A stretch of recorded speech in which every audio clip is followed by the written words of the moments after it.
Our freedom is at stake. People want freedom. They want to be able to hunt. Liberty is the word.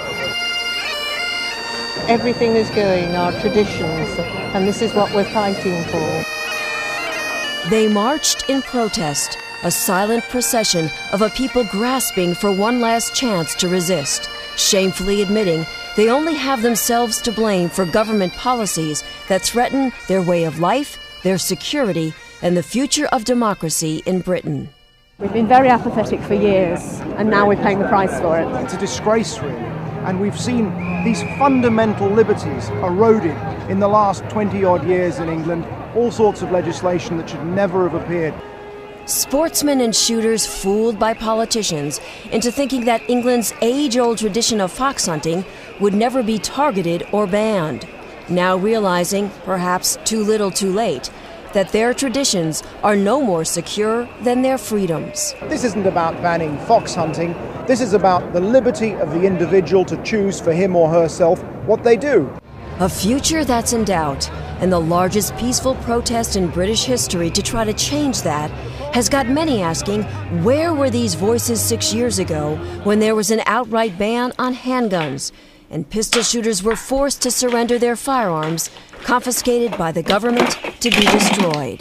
We hear people saying the proposed ban on fox hunting is the thin end of the wedge. I am a pistol shooter. As far as I'm concerned, we've already swallowed the wedge. And where does it go next? Liberties that have already been sacrificed for the politicians' false promise of a safer society.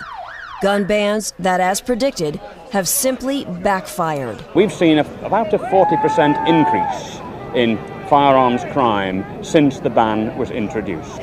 That is not a success in my book. We need to be armed, you know, we're not safe any longer. Everything is changing. It's very simple. The authorities have no way of controlling criminals, so they control the law-abiding because we're an easy target.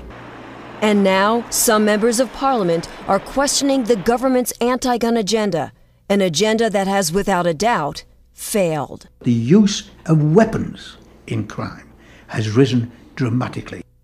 And it's very difficult to get government departments to openly accept the fact. Politicians refusing to face the facts, while the police are forced to every day. It's totally out of control. This police officer, who feared he'd lose his job for speaking out, asked to remain anonymous. He said for the first time ever, bobbies are carrying firearms, but they're still outgunned by criminals who can buy whatever they want on the black market. Every officer now in this country gets issues with body armour. When I joined the police service back in the 80s, we didn't have any of this. We had a wooden truncheon and a set of chain link handcuffs. The firearms laws have been tightened up since. Why do we still need this equipment? Simply because the criminals have the weapons and they're prepared to use them. Gun policy's gone tragically wrong, and police morale at an all-time low. I feel let down by the politicians, by the senior management in the police, and I feel at present I cannot give the public the service they demand and expect. And as this officer made very clear, it's a law built on a lie. The politicians, basically, they have misled the public. They said, if we ban handguns, the country's going to be a safer place. They ban the handguns, the country is not a safer place. Why are British people not to be trusted? And I think that says a lot about the government. Citizens left defenseless, now victims of the very laws passed to protect them, and asking how many more Tony Martins will there be. Martin, a Norfolk farmer, was forced to protect himself when no one else would, not the police and not the British justice system. What happened at this farmhouse owned by Tony Martin 4 years ago has struck a real nerve, not only in this country, but internationally. 2 men broke into Tony Martin's house. Both of them were shot. One of them was killed.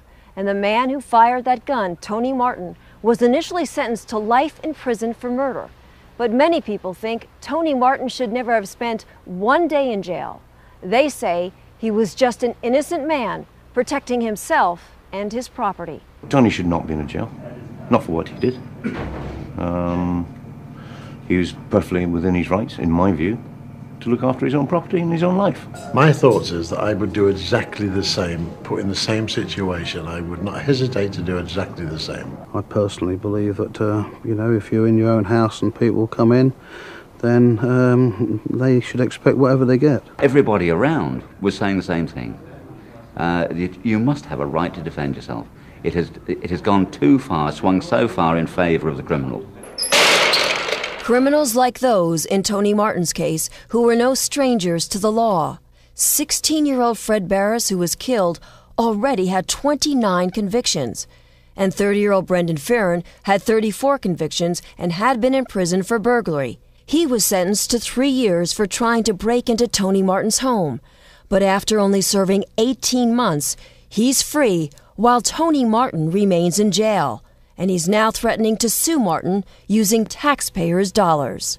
The system is on the side of the criminal, not on the side of the victim. Go and rob somebody and then sue them because they've damaged you.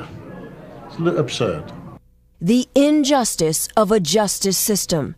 And although Tony Martin has had his life sentence reduced to manslaughter, he still sits behind bars here at High Point Prison in Suffolk, England, counting the days until he's released. I was the first reporter from the United States allowed to visit with Tony since he's been in prison. And although no cameras were allowed, I was able to talk with Tony by phone. And what you're about to hear is Tony Martin in his own words about that fateful night. Well, I've never really said it publicly before, but I've had a pretty raw deal. I personally think it's very, very wrong for somebody to have to live in their house in fear. But for some unknown reason, there are people in this country who don't know the difference between defending yourself, protecting yourself, and malice aforethought. I thought it was the people that came in the house that were malice aforethought. Chief Constable of Norfolk said that Tony shouldn't have used his gun, that he should have yelled for help. Well, you've seen the isolated location. I could scream furthermore and nobody would hear me at 2 o'clock in the morning.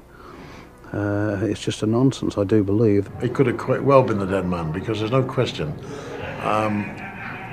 The police in this area is totally inadequate. I mean, we get little or no support. Police protection, residents here say they can't count on, and they're fed up with being denied the right to defend themselves. We've been broken into several times before, and most of the people around here at one stage or another has either been broken into or had an attempt to do so. This wasn't the first time you had a problem. No, that was the third time this year that somebody had broken the house, yeah. You actually become a prisoner in your own house. I have every sympathy. I genuinely do. But I can't say that the law shouldn't be what the law was. What I can say now is that because of that, we ought to review that particular law. I think the Americans have a saying about it's better to be judged by 12 than carried by 6. Tony Martin tried that venture. He was judged. He is in prison. The story is not yet finished. And neither is the story of a struggle to reclaim rights these honest citizens have already lost. Costly mistakes of trusting in a government that has left them unprotected. Their message to gun owners in America is simple.